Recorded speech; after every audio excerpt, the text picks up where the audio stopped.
Welcome to the Water Data Podcast. Today, it's a pleasure to host Dr. Maurice Hall, a senior advisor of climate resilient water systems at the Environmental Defense Fund. In today's episode, we do a deep dive into California's landmark Sustainable Groundwater Management Act, or SGMA. We look at the origins of the act, the context in which it evolved, and how science and data are used to manage California's groundwater. Finally, we discuss how we in India can learn from California's experience.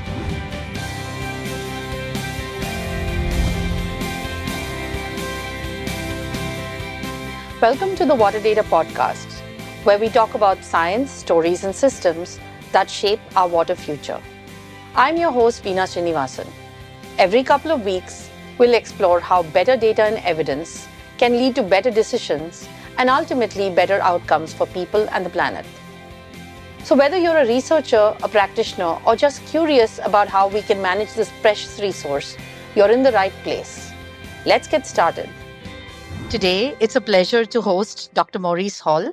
Maurice is a senior advisor of climate resilient water systems at the Environmental Defense Fund, and he manages EDF's groundwater work and revitalized working rivers. He also focuses on collaborative water management approaches to meet the needs of both ecosystems as well as farms and cities. Maurice has worked previously in his very long career and illustrious career with the Water Funder Initiative, the Nature Conservancy, where he led the science and engineering lead for the California Water Program.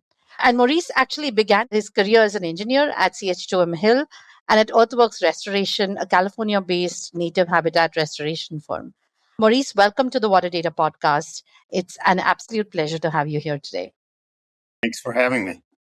So, Maurice, today we want to talk about California's groundwater. And EDF, of course, is a close collaborator of Well Labs, and we collaborate around groundwater in India as well. So, what we really wanted to focus on this episode on, and most of our viewership is from India and water professionals in India. What we really wanted to do is to see, can we understand California's groundwater story and specifically the landmark Sustainable Groundwater Management Act, and see what lessons that has for us here in India. So maybe we should just get started with what's the history of the Sustainable Groundwater Management Act, and can you tell us a little bit of the California context in which it emerged? Sure. Yes. Well, first, a little bit about California, just so you sort of know what we're dealing with. California is a pretty large U.S. state. It's roughly 1,200 kilometers from north to south, and about somewhere between 400 and 500 kilometers from east to west, and a total area of roughly 400,000 square kilometers. So a little larger than most of the larger Indian states. California, generally a pretty dry state. We call it a Mediterranean climate, but the climate's very variable, and there's a lot of elevation variation in the state. And so the precipitation amounts vary dramatically across the state. In the southern part of the state especially, it's very dry. Some areas with as little as 10 millimeters a year of precipitation. And in the north and in the mountains, precipitation amounts can be as much as 1,000 millimeters a year. So highly variable landscape. And of course, you're probably familiar with the big cities in the U.S. and California: Los Angeles, San Diego, the Bay Area, and Silicon Valley. But California also has large areas of irrigated agriculture. A total of something like 3 million hectares of land are irrigated, and they grow some very high value crops. That's really what California is known for. Things like almonds and pistachios, citrus, wine grapes. But there's also quite a bit of corn and hay grown to feed animals. And so highly variable agricultural area. And California uses a lot of groundwater. Roughly 50% or so of the state's water supply comes from pumping groundwater. That goes up during dry periods and maybe goes down during wet periods when there's a lot of flow in the rivers and streams. And that's where the other part of the water supply comes from, is from rivers and streams that drain the mountains, the high Sierra Nevada mountains that run along the eastern part of the state. And in the north part of the state, there are a lot of different mountains, and the rain falls on those and the snow melts from those and supplies water to our streams and rivers. And that's the other part of our water supply. So California has a pretty intricate water system, and it trades off between surface water supplies when they're available, pumps more groundwater when there's not as much surface water. And that system supports 40 million people in the big cities and this large area of very intensive irrigated agriculture. California, the way, as I understand it, on one hand, we have a shared colonial history, India, the US, both being sort of colonized by the British, and therefore groundwater being part of the land and so on. But then California also has a very different surface rights system. So can you tell us a little bit about sort of the water rights and how that evolved in California? Very important point, and really one of the important aspects of the Sustainable Groundwater Management Act that we'll talk about is the difference in the governance structures for surface water versus groundwater. In California, the surface water allocations are done on what is called a prior appropriation basis. And that means the people who first claimed that water for beneficial use, which is a key part of our water system. You need to use that water for something that's beneficial for society. And that could be irrigation. It can be water supply for drinking. In California, it's actually environmental uses. Ecosystem uses are actually a designated beneficial use. So you have to use that water for beneficial use. And in the surface water system, it's those who established that diversion first have the most senior or priority right. And those who established their use later have a more junior or a lower priority. And that provides a system for cutting back when there's lower flows in the rivers and streams. The senior right holders are able to use their water, and the junior water rights holders have to cut back. With groundwater, it's very different. It's a correlative right. It's very similar to our riparian right. And what this means is that you can use water underneath your ground in cooperation with your neighbors, as long as you don't have undue impacts on the surrounding neighbors. Now, that system has developed over time and really has never been strictly enforced.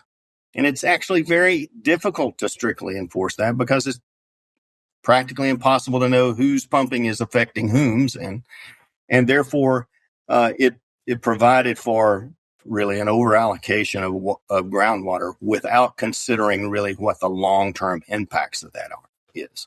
And so across the state, we basically have established over many years, beginning especially in the 1950s and 1960s when submersible pumps became prominent, we basically have overallocated most of the groundwater in the most developed basins, especially where irrigated agriculture is prominent, but also in areas where cities use a lot of water. I had not completely absorbed that California's groundwater was correlative, because have there ever been lawsuits where people have said, my neighbor just drilled a well and now my well's gone dry?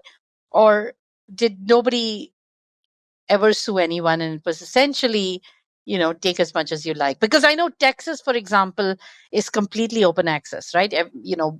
Anybody just take as much as you possibly can, which is what we have in India. But in California, you're saying on paper it's different, but I was wondering if you could tell us how it works in practice.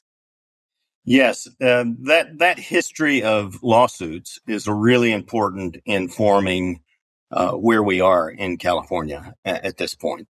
And in fact, even before the Sustainable Groundwater Management Act was passed in 2014, there were some excellent examples of very proactive and rigorous groundwater management in California. And those examples primarily developed because at some point, someone sued someone else because of impacts to their groundwater use. And therefore, they had to reach a settlement, either driven by the court or a settlement alongside the lawsuit.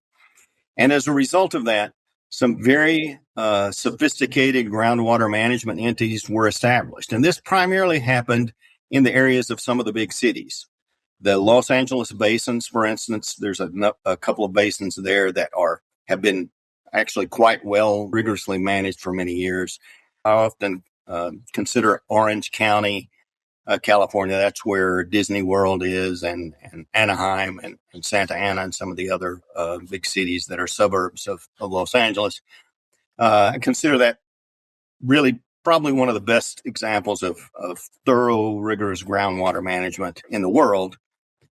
And those developed because some entity sued someone else early on, and then an organization was established to manage that water going forward. And so they implemented good data acquisition, monitoring, developed good groundwater models, and have been quite proactive in managing that groundwater, including taking surface water during wetter periods and banking it in the ground.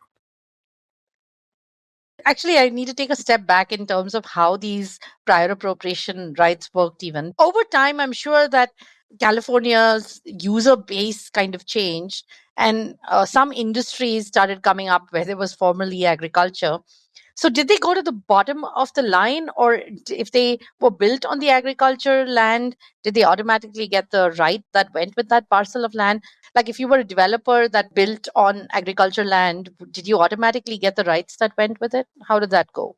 With respect to the surface water rights, so the rights Right. to divert water from rivers and streams that are designated according to the prior appropriation, those rights can actually be traded over time. And so someone who has a very senior right, maybe they began irrigating with it. A lot of those rights were initially used by mining, for instance. That was some of the first water rights that were established. And later someone comes along and wants to use that for a municipal supply or for some industry. They can trade it and sell those water rights to change use over time. You can sell it temporarily and you can sell it permanently. And that has happened time and time again over times. You can also apply to change the point of diversion of your rights. So if you have a senior water right further upstream and you decide that the farming conditions are better in a downstream area and you would like to transfer that water right, you can transfer it to a different point of use and use the water downstream. There are restrictions on that so that you don't have impacts on other water rights holders. And that analysis is supposed to happen anytime any water right changes hands or is used for a different purpose. But that's allowed a fairly flexible movement of water to evolving needs over time in the surface water right realm. I mean, I guess the thing that made surface water then neat, at least, is that you can't possibly allocate more than there is available, because if it's not there, you know the order in which the pipes are going to have to shut down. So now, how did it work between ground and surface water? So if there was prior appropriation and I stuck a well right next to somebody with a very, very good water right, could they take me to court? Did it also work? Did the suing happen across ground and surface water? How did that happen? Well, the idea of taking someone to court gets a little complicated, especially because the groundwater impacts on surface flows happen slowly over time, and it's difficult to know exactly point the right finger at the right person to know who to sue. And one characteristic of many of California's groundwater basins is that they're quite large and deep. Some of them are, as much as 1,000 meters deep. And so there's a lot of water there, and they're quite extensive. And so in the early years of groundwater development, it wasn't noticed that there's 1,000 wells in this region, and they're affecting the stream flow, but it's difficult to tell how that's happened, how much it's happened. And so we, over time, developed a legacy of groundwater pumping that was certainly having effects on the stream flows and the river flows, but it happened over time, and all of a sudden, when you realize it, there are thousands of wells, maybe even tens of thousands of pumping wells that are affecting that stream. And so it's a little It's difficult too to sue late. everyone. Right. And it's also difficult to measure exactly what that effect is, so that you would have a clear case who's taking your groundwater and how much effect they've had on your surface water supply. Does it mean that you at least had a record of groundwater users? So the whole correlative rights, did you have to register your water use, or you could just put the well and just see if you would get sued? How did it get enforced? Well, that's another key part of the legacy, and that is the state has long required permits for wells, and so the actual well drilling is permitted. So we know where most of the wells are. Some wells were permitted, were drilled before that process was really in place, and some were probably drilled without appropriate permissions. But generally, wells are permitted, and so we have records of the wells. But except in a few cases, we haven't required reporting of the pumping amounts. And therefore, you have small wells that maybe are used to irrigate a pasture or to supply a number of homes. And then you have big capacity wells that maybe irrigate dozens, if not hundreds of hectares. How much those wells are pumping over time has, in most parts of the state, been a pretty a mystery. In some cases, we can make estimates of it, but the pumping records are quite sparse. If you're enjoying this episode, don't forget to subscribe and explore more conversations on the channel. Share this episode with your colleagues, friends, or anyone interested in water and sustainability. And tell us about yourself in the comments. Are you a student, a professional, or just curious about water? Let us know where you're listening from, and if you'd like to suggest a guest or topics for further episodes. The reason I'm smiling is because I feel like at least you know where the wells are and who the owners are, so you can theoretically, trace that down, which is, I guess, what did happen eventually. We, of course, don't have any of that in India, which means we're, way behind data-wise in terms of even being able to start kind of tracing our groundwater problem. But nonetheless, you've had like 50, 60 years of people pumping groundwater willy-nilly. So how did the SGMA come about in terms of statewide, politically, what was that process? Can you tell us that story? Yes, I'll tell a story, and I'll give you a chance to ask any more details that you think will be helpful. But first of all, there's a long legacy of issues and challenges and concerns in groundwater in California. Some of the most prominent issues are land subsidence, and that happens when you lower groundwater levels and clay layers that are rich in clay in the aquifer are dewatered as the groundwater levels go down, and they shrink, and that means the ground surface drops.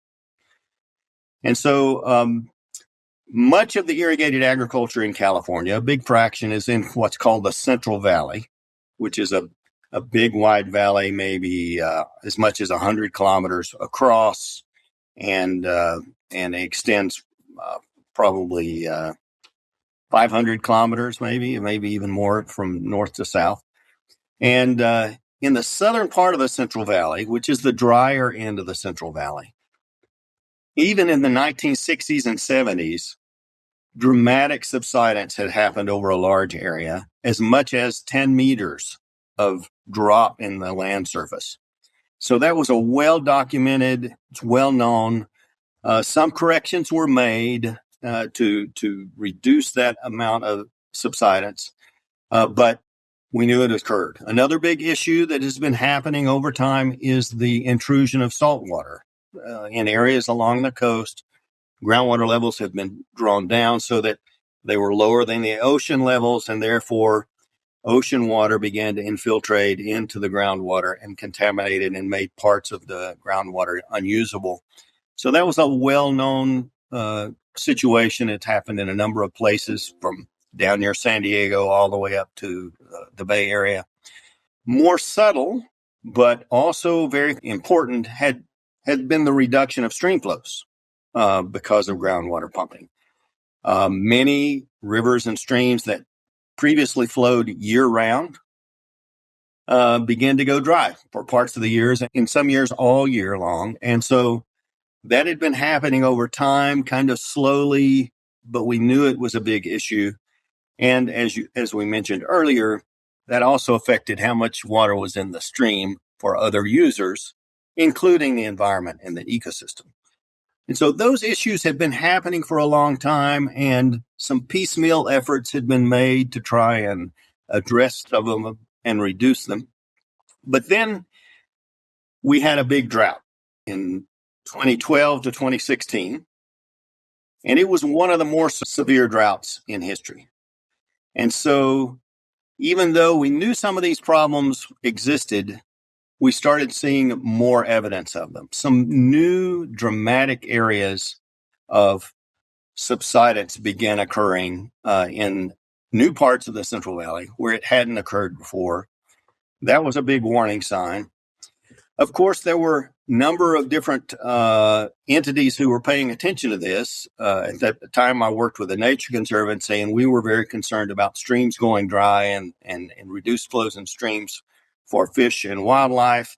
The migratory salmon that run up some of the rivers in California, populations have long gone down, and the pumping of groundwater was one of many drivers of that demise. And so we were raising red flags and beginning to be concerned, but this drought hit, and everyone started looking at the situation. The images of lowering reservoirs and the bathtub rings, the dry bathtub rings around reservoirs began to be prominent in the news. And we knew something more needed to be done, and more complete and more dramatic over large areas. It was no longer just a problem in one area or a couple of areas. It was quite widespread. Another issue that factored in there that helped accelerate some of these issues was that the prices for some of the commodities that were being grown were sky high. And so there was a real profitability in farming some of the crops. Almonds is frequently touted as one of the real problem crops, the growth crops, but there were others. And what that did was cause new irrigation, or irrigation intensification, and even irrigation expansion into some areas that previously hadn't been irrigated or that weren't that intensely irrigated.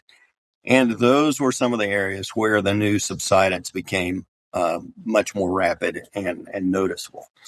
So there was a lot of factors factoring into this issue to sort of drive home the point that we need more dramatic change in our groundwater in California. And alongside that came some great leadership at the state and in some of the agricultural communities. Some leaders rose up to say, we really need to take care of this if we want our agricultural use to be sustainable into the future.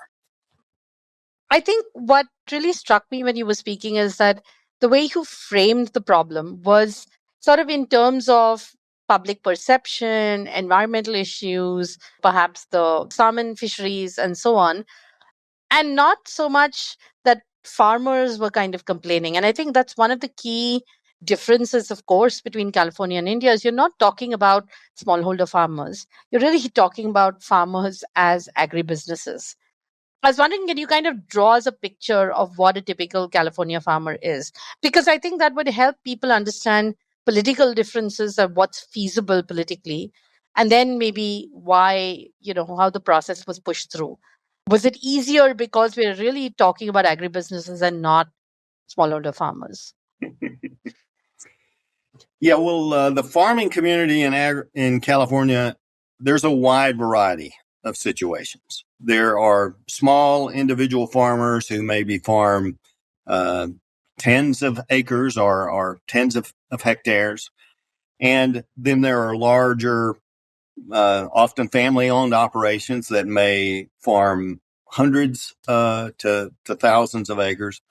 And then there are certainly on the far end of the spectrum, large industrial farms that own significant acreage in different parts of the state and even in other countries, and have consolidated product supply chain and delivery chains and very sophisticated business models overlapping the farm production. And so there's a big variety of farms. We also have a number of dairies where they buy crops to feed their livestock from the surrounding areas and then concentrate that to feed either dairy cattle and also beef cattle.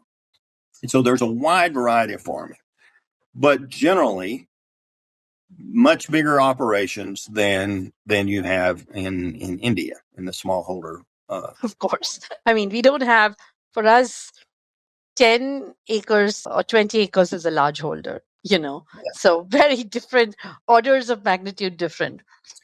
That said, I think in some ways that structure might even have made it more difficult to transition from, we frequently say, the Wild West, where you drill a well, get your well permitted, but no one really pays attention to how much you're pumping, to a more structured and strict allocation and in some cases cutting back on the water use where it's necessary to get into balance, because there's a lot of influence in some of those corporate entities. The farmers that grow the same crop are aligned in crop-based organizations. The almond growers, for instance, is a prominent agricultural interest. And so there was a lot of reluctance and pushback to more strict management of groundwater. Were they not worried about what was going to happen to their farm? I mean, usually, often, if they are that big, then they also invested so much that they do have some stake in kind of the future, don't they? Yes, there was concern. There was a lot of concern in the ag community and in the municipal water community that in many cases share the same aquifers, and that concern was part of what added to the momentum to get something changed. But there was also a lot of reluctance of folks who didn't necessarily see the issue as being all that problematic. Urgent. Maybe the groundwater levels had gone down 10 meters, but hey, our wells are 1,000 meters deep. And so there was a feeling that there was still plenty of water to go around, and a lot of finger pointing at other factors that were contributing to the reduction and the depletion of groundwater. And then we've been doing this for a long time. Don't come and tell me how to run my operation. But lots of different perspectives, and you start seeing these warning signs when subsidence starts occurring and water delivery canals no longer flow to the endpoint where they're supposed to go.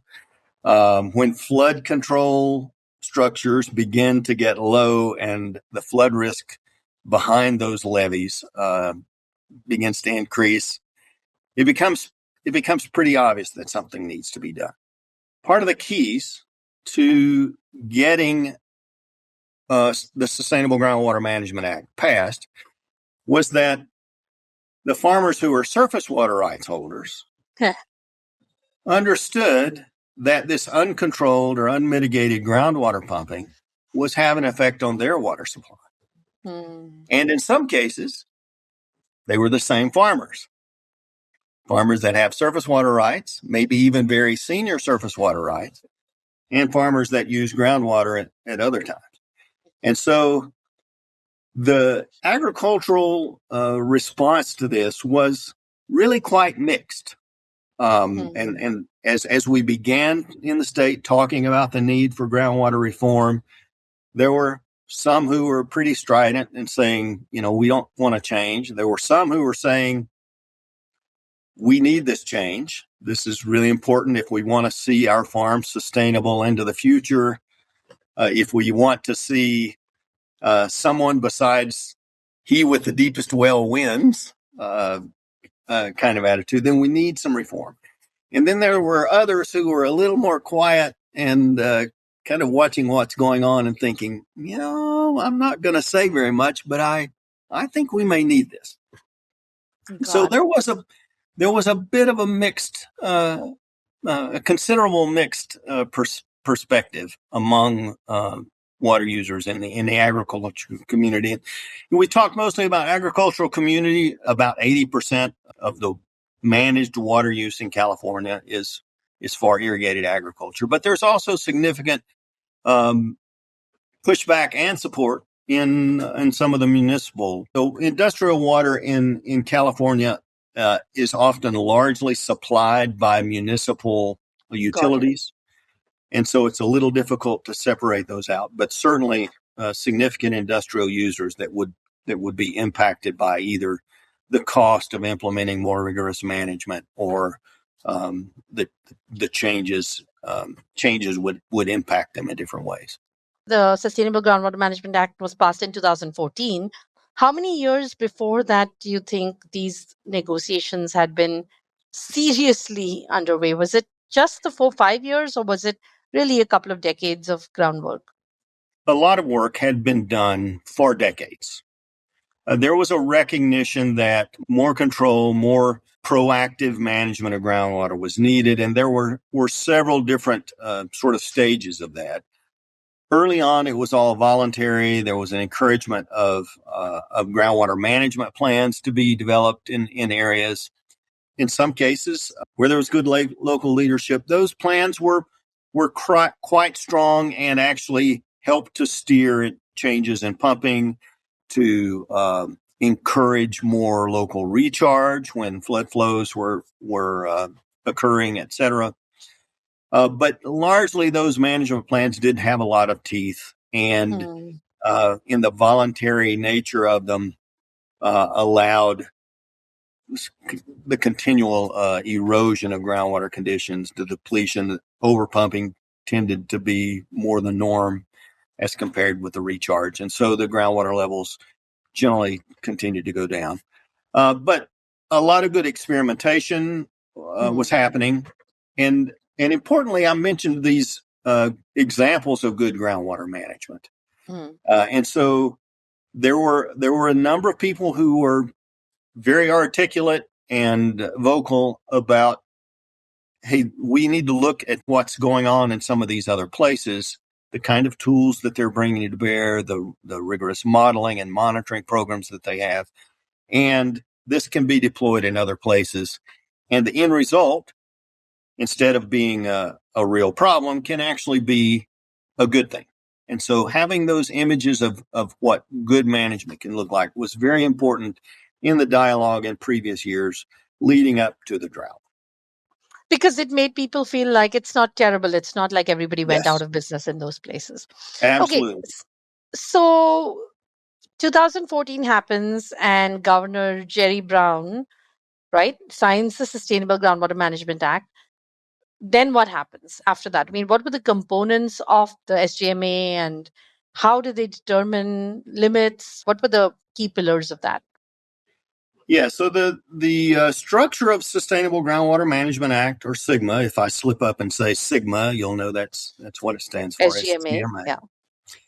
Are actually fairly simple. Lots of intricacies and details in exactly how things need to be reported and how things may be structured, but it's generally pretty simple. And first of all, it focuses on local management. There was a very strong voice from the water community, and frankly, it was pretty well understood by most of the stakeholders that locally tailored management is very important because every place is different. The geology is different.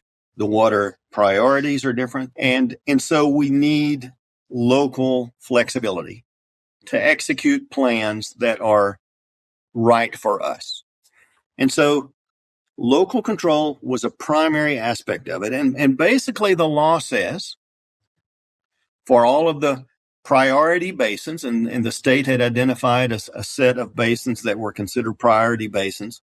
The priority basins were the most stressed.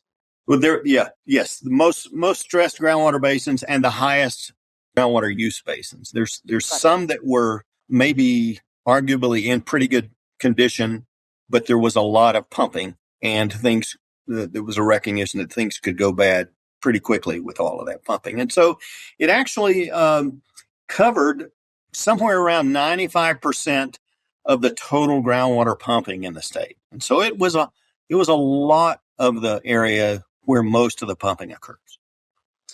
Were designated as high or medium priority basins, which had to follow the directions of the law. And the law said, basically, you locals, you need to organize into Groundwater Sustainability Agencies, GSAs, Groundwater Sustainability Agencies. You need to organize, and here's a time frame for your organizing. So you form a groundwater basin, and that Groundwater Sustainability Agency develops a plan. And the plan has to show how you are going to achieve sustainability in your unique local setting. And it defined what sustainability was. And the way it defined sustainability was really avoiding a number of undesirable results. And there were 6 undesirable results that were established as defining sustainability. If you avoid these, we will consider your basin sustainable. And those 6, let's see if I can get this right, the 6 sustainability criteria are: you must avoid ongoing lowering of groundwater levels. You must avoid significant and unreasonable groundwater depletion. You need to avoid worsening groundwater quality problems. You need to avoid saltwater intrusion or worsening saltwater intrusion. You need to avoid further subsidence. And then the last one was avoid significant and unreasonable depletion of surface waters beyond the level of depletion that was occurring before. And that was actually a really key sort of compromise in the development of SGMA and the negotiations that went on, because it basically says that we are going to accept that depletion of surface waters has been occurring from groundwater pumping. And everyone, including the surface water rights holders and the groundwater pumpers, have to accept that. But we're not going to allow that depletion to worsen over time. Mm-hmm. And so we know you're depleting surface water. You have been depleting surface water. The physics says that's what's happened, and we've observed it. But we're not going to let it get any worse. The basic structure, just to review again, is you need to form a sustainability agency. That agency needs to develop a plan, and the plan needs to show how you're going to avoid these undesirable results, which means reach sustainability in your basin over time. And then there was a strict time frame that went along that. When do you have to have your agency formed? When do you have to have the plan developed? When do you have to reach sustainability? And then there is a state backstop.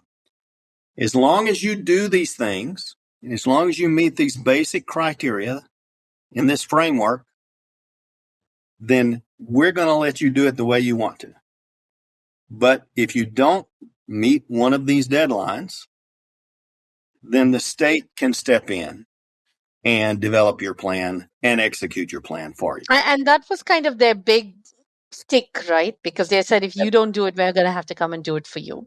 That's right. And I guess none of these people wanted the state to stick their nose in their business. Do you have our episodes running in the background?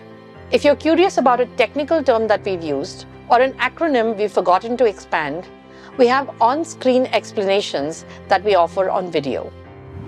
So it's quite interesting from the way you framed it, which is that they didn't say what the size or shape of the groundwater sustainability agencies were supposed to be, right? They kind of let communities self-organize. I find that pretty wild that somehow that worked, and yet it did. How do you know if you're a farmer? Do you join the other agency down the street? And how did that work out? That was one of the major sources of friction in the negotiation and tension in the negotiation. Is there were some of us who were arguing that the Groundwater Sustainability Agency boundaries should be the same as the groundwater basin boundaries or the groundwater Aquifer subbasin boundaries. Yeah. That's a little bit of a insider game, but we have groundwater basins that may be very, very large, and then those are divided into subbasins, sometimes physically based boundaries and sometimes not so physically based. But at least we thought that the Groundwater Sustainability Agency should be one agency for one subbasin. But there was a lot of pushback against that. There was a lot of long-held relationships or lack of relationships, and some areas wanted to keep their management to themselves. We're doing a good thing. Don't mess with what we're doing. And so there was a good bit of pushback, and eventually the law allowed groundwater districts over single subbasins. And that was one of the more problematic things to work through as the law implemented. There was one subbasin, for instance, that had 20 different sustainability agencies over it. And therefore, trying to define what the groundwater budget is within that area was very challenging. And in fact, that it turns out those different sustainability plans were deemed inadequate by the state. And so those agencies had to go back there. I think there was a total of around 6 plans that were developed by those multiple groundwater sustainability agencies. They were deemed insufficient in terms of whether they arguably met the sustainability criteria over time. And so they had to go back and rework. And eventually they have over time submitted a new plan that is consistent over the groundwater basin. And it's looking promising that that plan will be found suitable by the state who evaluates criteria. So, a couple of things. I mean, didn't that cause a lot of shopping for the most lax agency in my neighborhood type of situation? Did they look like your, gerrymandered districts when they finally ended up, or were they pretty much? The law did require that the sustainability agency boundaries didn't overlap. And so there wasn't, if you had land in one specific spot, it was pretty clear which sustainability agency you were part of. But what it did result in is unreal lines being drawn through groundwater basins. And then you had an agency who was basically trying to manage an area that was intimately tied to the adjacent area with no significant barriers to flow. When these agencies came back with plans, did most of them basically say this is the maximum amount of pumping that's allowed in a wet year or a dry year? What was in those plans? Well, that's one of the magic elements of this local flexibility, is that as long as you develop a plan that, given the current state of knowledge and current understanding, reasonably shows that you're going to be sustainable over time, then you can have any type of solution set to that. Now, what tended to happen is that the early plans tended to lean heavily on additional recharge and providing more water on the supply side. In some cases, that was reasonable.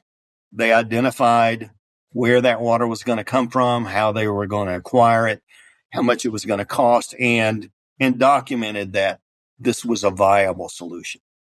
In most cases, they also sort of underestimated the level of imbalance between the recharge and the amount of water that's pumped.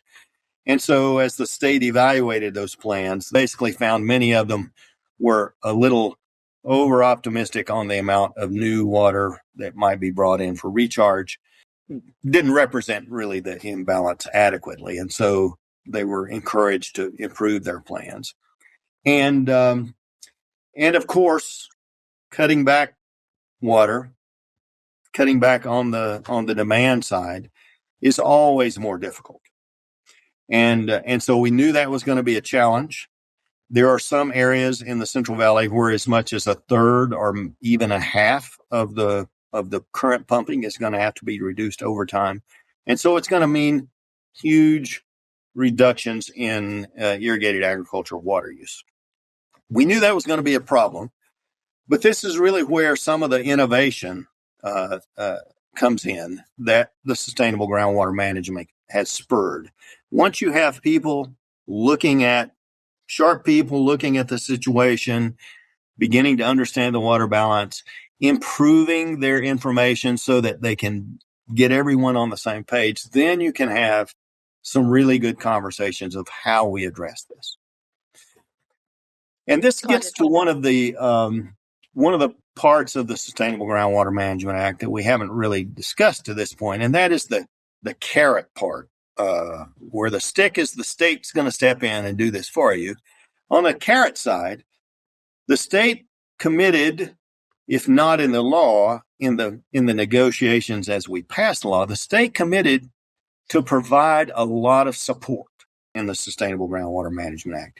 And the state has really come through on that in terms of investing up to and we think even over more than $1 billion to this point, $1 billion US to this point, to support sustainability agencies.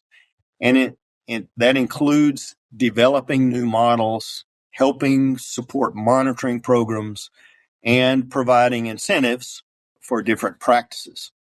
Now, recognizing that this cutback of water use was going to be one of the big challenges of SGMA, Environmental Defense Fund, many years ago, just shortly after the act was passed, began working with a group of irrigation districts to say, maybe we should figure out a way to do this cutback in an organized way. If we just let it happen, then we're likely going to have a patchwork of fallowed fields, which is not good for anyone. And so let's work together to figure out how we might do this better in an organized way to cut back the irrigated agricultural water use and provide additional benefits or leave the community in a better shape than would have happened without this intervention. And so we sketched out a plan called a multi-benefit land repurposing. That's eventually what we started calling it. But it's basically a plan to provide incentives to farmers to manage their lands in different ways that reduce water use and provide other benefits for the community. Benefits for the community might be as simple as reduced air quality emissions, reduced dust emissions from fallow fields.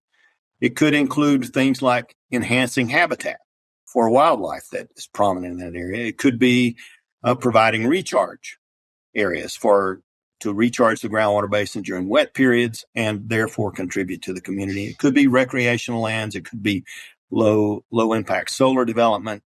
And so the key is to think about how you want to cut back the water use footprint and bring some funding to incentivize practices that achieve those objectives. And so the state really liked that idea and adopted it and refined it with input from a lot of different stakeholders and executed a statewide multi-benefit land repurposing program. And so far, the state has committed $90 million to provide incentives to local agencies. Consistent with the Sustainable Groundwater Management Act basic structure, it's locally focused. And so the sustainability agencies propose a plan to the state for how they will execute their land repurposing and how they are going to spend the dollars to incentivize these actions on the landscape. And it's been hugely popular. Many more funding was available so far, and the state is looking at committing significant additional funding to that program and expanding it to other parts of the state. So basically, ultimately, some of the cutbacks on the demand side have come from repurposing land in the sense of not growing irrigated crops anymore. Right? That's what Yes. you're kind of saying. And except instead of doing it in an ad hoc way, what EDF and others have done is to really work to do this at a landscape level, which is really, really cool, actually. Let's talk for a moment on what happened to farmers who continue to irrigate. Did they have to now put meters? How does the state know that they're meeting their commitments? Again, there's no firm requirement in the state law for things like how you cut back your water use, whether you require metering or not. The locals have tended to develop different ways of doing that, and it's highly variable. One of the important variables that you mentioned is how much water is being pumped. And since many areas didn't have meters on the wells, some groundwater sustainability agencies have decided to require wells be installed. Others are using other methods like OpenET, for instance. OpenET is a platform that we, along with NASA and the Desert Research Institute and some California universities, developed to provide satellite-based estimates of evapotranspiration at field scale through a web accessible interface. We began that effort shortly after Sustainable Groundwater Management Act passed. It was launched about 3 years ago, and now that data is widely available. And the GSAs, the Groundwater Sustainability Agencies in California, are one of the big users. They use this data to estimate how much water has been used historically, and then how much is used under new or revised management. And that helps to put the bounds on how much water is being used in the sustainability basin. With respect to the state doesn't require that you report it based on any certain method like meters or by OpenET, but they do want to see some estimate of water use that just helps you show that you are making progress in the right direction at a pace that's consistent with your sustainability plan. I read somewhere there's one big grand groundwater model for the state, right? But does every GSA also have its own groundwater model? That's highly variable and left up to the groundwater sustainability agencies to decide. There are state and federal entity that is responsible for hydrogeologic information. They have developed a groundwater model that covers the entire Central Valley, which is a big part of California's irrigated agriculture, but certainly not all. And the state of California has another model for the Central Valley, and the sustainability agencies can use that model to show how their scenarios are going to meet sustainability going forward. Many sustainability agencies have chosen to improve on that model. Some have developed separate models, and some have taken additional data, additional well information to improve the model that the state has and use that.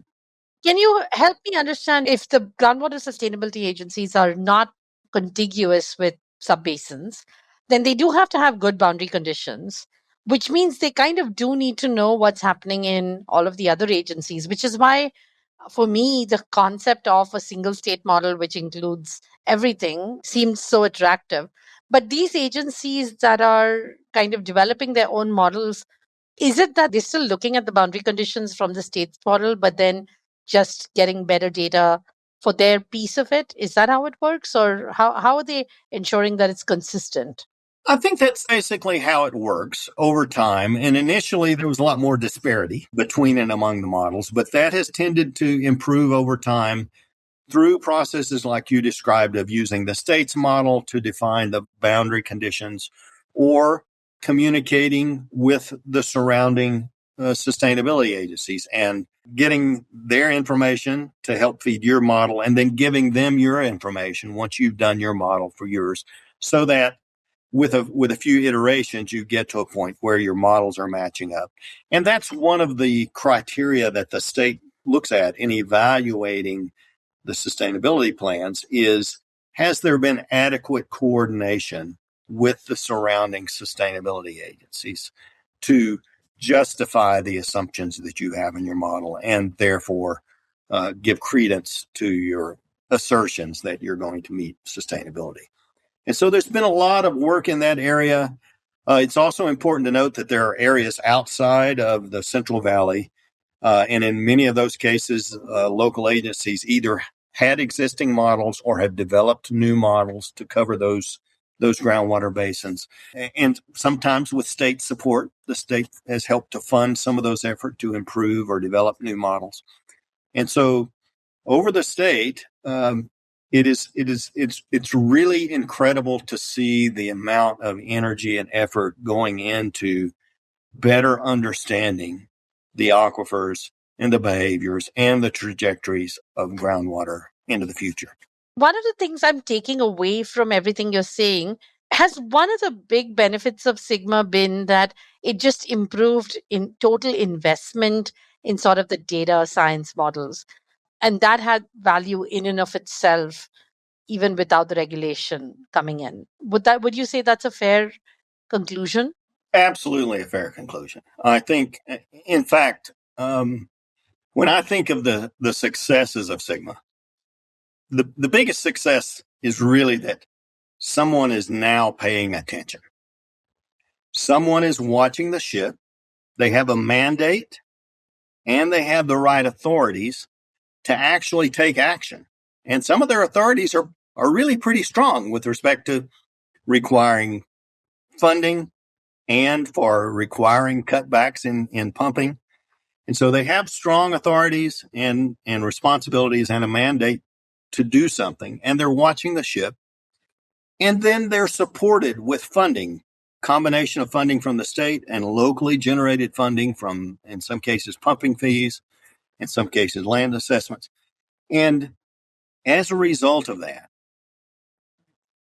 amazing things happen.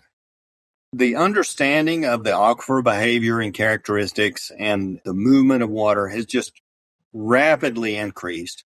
Cooperation both within the sustainability agencies and then across sustainability agency boundaries has accelerated. The state of California is really now just a giant petri dish for groundwater innovation. Some of the real outcomes, some of the real on-the-ground outcomes have been a significant increase in recharge to the aquifers. And importantly, this recharge is happening now in a controlled way to help make sure that we're not having undue impacts on flood flows and other water rights on the surface flows. So it's not perfect yet, but it's dramatically improving and getting more water into the ground so that we can rely on that water in the drier periods. And that's been very helpful in the last few years, which have actually been quite wet in California. And so taking advantage of some of those wet periods, because we know that the drier periods are going to come behind that. And now the aquifer has some of that water banked in it for future use. If you find this episode to be valuable, please like the video and check out our other show on this channel, The Well Labs Show. And don't forget to subscribe to the Well Labs YouTube channel. I looked at some of the early evaluations of Sigma, and I don't know if the data has changed dramatically in the last few years, but one of the things that was surprising was after all of that, at least after the first 5-7 years, they did not actually find a decrease in pumping. And in fact, in some places, they saw an increase in permanent crop cover. Is that correct? Is that universal? Was I just reading, some very local case studies? What's going on there? It is certainly correct in some areas. And I think we talked a little bit about some of the strengths and weaknesses of the law. One of the, you might say, weaknesses in the law was the schedule that the law provided for reaching sustainability. And initially, most basins were given 20 years to achieve sustainability. And the reason that ended up in the negotiation is arguably in many of these basins, it would take a long time. It would be very impactful, economically and socially dramatic, to change overnight and reduce the pumping dramatically overnight. And so there was a recognition that they need some time to turn the tide and slowly reduce pumping and get to sustainability. And thankfully, some of these aquifers have big volumes and they could absorb more imbalance for a longer period of time. So in some ways that's justified, but one of the things that it allowed for is that in many cases, pumping actually increased after Sigma passed. In the years immediately following Sigma passage, the well drillers from all across the country, all across the U.S. were coming into California and drilling wells as fast as they could drill them. In part, because they might not be allowed to drill in future. So people were like, because they let's may have a not couple of be spare wells. able to drill in futures. It was also the midst of one of the worst droughts in history, and so there was a justifiable reason for increasing pumping. But it was also in part to establish your pumping amounts before the cutbacks are started. So you have established how much water you're able to pump before the requirements of Sigma start. And so that has, in many areas, that flexibility and that allowance of the schedule has allowed pumping to increase in some areas. I do think generally the speed of depletion has reduced over time. In some areas, groundwater levels are still going down. Of course, they're always going to go up and down some with wetter and drier years. But I think in some areas, groundwater levels are continuing to go down. Given the rigor with which the state has been evaluating the sustainability plans, and they have denied many of the plans, and some of those plans have come back revised and improved. My sense is that most areas are headed toward that approach to sustainability that's required in the law 20 years down the road. In many other areas, it's accelerated. Areas where surface water depletion is a major issue, where subsidence is a major issue, there's been more focus on cutting back more quickly to avoid those undesirable results. And so overall, I think we're on the right trajectory. Certainly, there's some frustration in the stakeholder community of not making progress fast enough. Some subsidence is still occurring, and that hasn't been stopped completely yet, but really on a good trajectory. And as I said, one of the strengths is just the level of investment and energy that's going into better understanding our groundwater and innovating in new ways of how to cut back in thoughtful ways, how to provide additional water and recharge in the wet periods. It's a pretty rich environment for those who work in groundwater to see what can be done when there's investment and funding and the right framework and structure to deploy that funding in good ways. Amazing.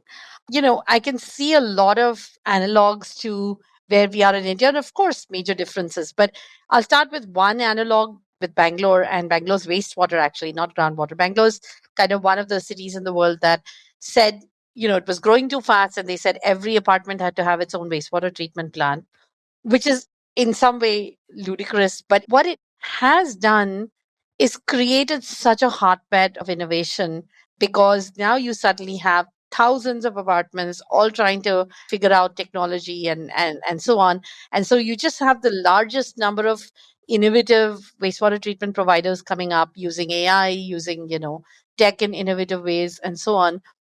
And so I do think sometimes we forget how important regulation is to just spurring innovative solutions in something. But let's kind of come to India and groundwater for a second, because we've been working together a little bit. And of course, we've been working primarily so far on the supply side, which is all of the managed aquifer recharge and that sort of thing.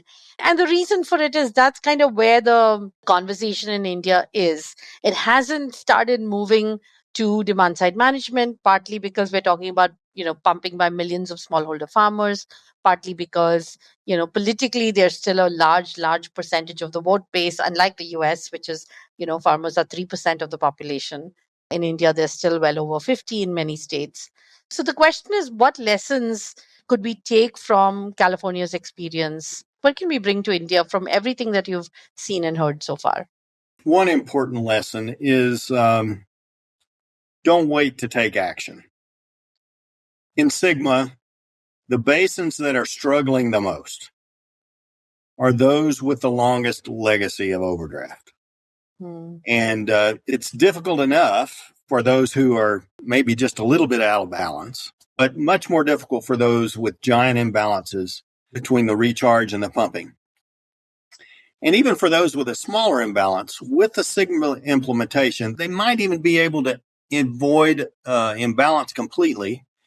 But there's a basic framework in place now that allows for adaptation over time to make adjustments to new climate, new innovations, evolving water needs, and importantly, the understanding.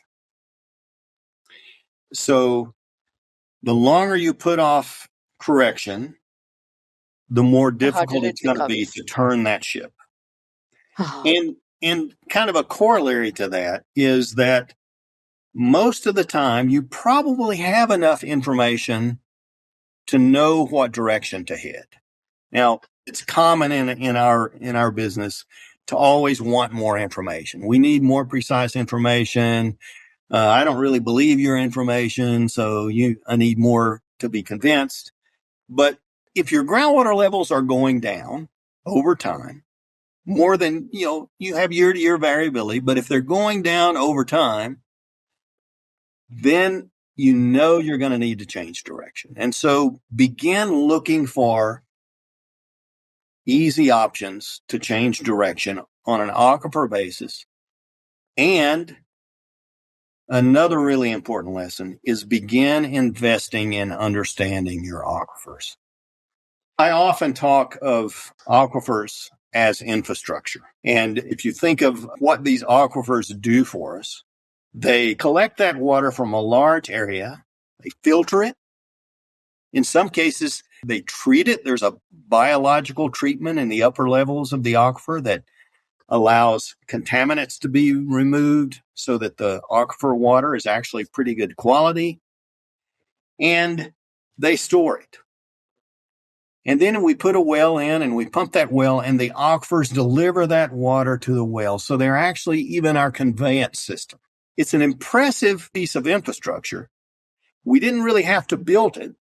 But if we did have to build... nature's reservoirs, they're nature's infrastructure. Nature's infrastructure. If we had to build something like that, it would cost billions and billions. And would be impractical in most cases. But this infrastructure sits there. And so, given the value it provides to our community of the water supply, the treatment, the filtration, it really does demand investment. And although in the passage of Sigma and the implementation of Sigma, there's a lot of complaints about the cost, economic disruption, et cetera. But if we consider the value that infrastructure brings to us, that investment becomes really pretty necessary and pretty small compared to the value that it provides to society. And so if we can change our perspective and start thinking of this as infrastructure, maybe we haven't had to pay for it up to this point. We didn't have to pay to build it, but we really should pay to maintain it and understand it. Then it becomes a lot easier to swallow that sour pill of making the investment to understand and eventually proactively manage your infrastructure. So, Maurice, one of the things another parallel that strikes me kind of between India and the US is this emphasis on local groundwater management. And India has been trying this in different ways over many, many decades. First, through what was called the participatory groundwater management, which was done locally by a lot of civil society organizations, and then more formally kind of put into the Atal Jal Yojana Act. So I was wondering, can you speak to a little bit about where you see the differences between how participatory groundwater management has worked in the Groundwater Sustainability Agencies and what we've been doing in India? Yes, I was very intrigued by Dr. Himanshu Kulkarni's description of participatory groundwater management and noting that it was a process rather than a product. And that process can be replicated in other places, even though the local situation may be very different. And that really struck me because I feel like in many ways that is what the Sustainable Groundwater Management Act is. And the law sets up a basic framework under which a process of local participatory groundwater management needs to happen. And it sets some basic high-level objectives, avoiding those undesirable results, provides some resources to facilitate that local management. But what happens on the local level, in the best of cases under SGMA, is participatory groundwater management. It's a little hard for me to say that. I need to practice, I suppose. But PGWM, we call where, it in India. where the different interests come to the table, share information, and figure out what is the approach that we need to take, given our local circumstances, our priorities, our current level of understanding, to move toward that goal of sustainability that the state has defined generally for us, but that we can put our a local spin on it. And so I found that whole discussion very interesting. And in fact, it helped me, I think, understand how the structure of SGMA is providing for that environment, for that management. Fantastic. I mean, Maurice, this has been just an amazing conversation. I hope that there's many people in India that are listening to it and kind of drawing inspiration from what California has done, and of course, EDF's contributions to, along with many others, to making that happen. I was wondering if you could leave us with a few thoughts on, if you were, an early career researcher, what would you say is exciting for people to study, to spend a life on, given where we are? What still needs to be done in solving some of these complex problems? Some of the things that are most prominent on my mind, and continuing in the context of Sustainable Groundwater Management Act, I was on the stump doing my speech in the run-up to SGMA about the depletion of surface waters, and insisted there was a lot of pressure to drop that requirement from the Sustainable Groundwater Management Act and say, that's too hard for us to deal with. And I asserted that if we ignore that, the law will be fatally flawed. And I still believe that. And thankfully, that case was made, and it is in the law. That said, how we manage groundwater to avoid or to appropriately manage streamflow depletions is a challenging nut to crack. And in California, the state really hasn't yet released their guidelines for how to do that under SGMA, partly because it's so challenging. And so one of the areas of where we really need a lot of good work is better understanding how to tell how much impact you're having to streamflows in your groundwater pumping and management, and how to be proactive in your groundwater management to meter the depletion in the right way so that you're not having undue or unacceptable impacts on streamflow. I was just wondering, when you spoke earlier about, of all the 6 criteria, the surface water one is the hardest to measure, because the others, you could imagine, are pretty straightforward. You can measure groundwater levels, you can measure storage, you can measure, subsidence, but stream flow is a complicated one because it's not one number. It's, different stream flow levels across time at different times of day in different parts of the stream. Being able to integrate all of that into an index has got to be, hard enough. Did that change or improve over time? And can that be attributed to groundwater versus other things like, trees and rainfall and drought and other things? Yeah. Yeah. So that's a really tough nut to crack. I'm not sure if that's a phrase that's well understood in India or not, but that's a tough one. Another issue is the issues of water quality and how to manage groundwater to avoid the spreading of contaminants and to reduce the formation or the generation of new contaminants. There's a number of issues in that are really challenging, and probably even more challenging over the long term in the implementation of SGMA.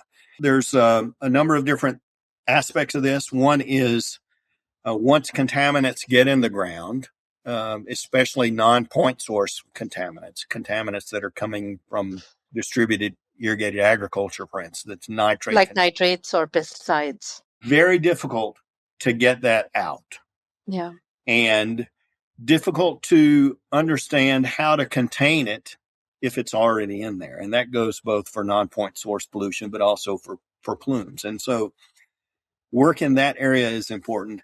A new area that probably I underappreciated the most in things that have happened out of SGMA is when you change groundwater management dramatically, one of the things you can do is mobilize contaminants that otherwise may not have been mobilized or that wouldn't have moved into the area where you're pumping. But by changing pumping regimes or recharge regimes, you can change the oxidation state of the water in the aquifer. And in some cases, naturally occurring minerals can oxidize or become anoxic and release new contaminants into the aquifer. And that is an area of work that is desperately needed. And especially as we get more refined in our ability to manage these aquifers, our modeling gets better, our monitoring is better, and we're understanding that aquifer dynamic. Then perhaps we can do more fine tuning to contain contaminant plumes, to avoid introducing new contaminants from naturally occurring minerals or even human introduced minerals, and reduce the movement of those contaminants and keep them contained so that they have less impact on the usability of that groundwater. Yeah. I mean, another area where India could definitely take a page out of the California's book is just mapping underground plumes. I'm sure there's millions of them in India and we don't even know where they are. So definitely, I mean, lots to be done in California, but 10x of that to be done in India. So Maurice, thanks so much for chatting with us about the California experience. And I hope we get a chance to kind of work together in bringing some of those lessons to where we are sitting here in India. Thank you. No, thank you very much. It's great to be here. And I'm sure there are some lessons from India that we could use over here as well. I think increasing that exchange, bringing together both literally and virtually professionals who are working in the groundwater space can only lead to really good things. And I hope to be part of that. And I really appreciate what you and Well Labs are doing to help make that happen. Thank you. Thank you, Maurice. That's it for this episode of the Water Data Podcast. Thank you for listening till the end. If you enjoyed the conversation, please subscribe to the Well Labs YouTube channel and share this episode with your friends and colleagues. You can also find the Water Data Podcast on all podcast platforms. Until then, stay curious and stay connected.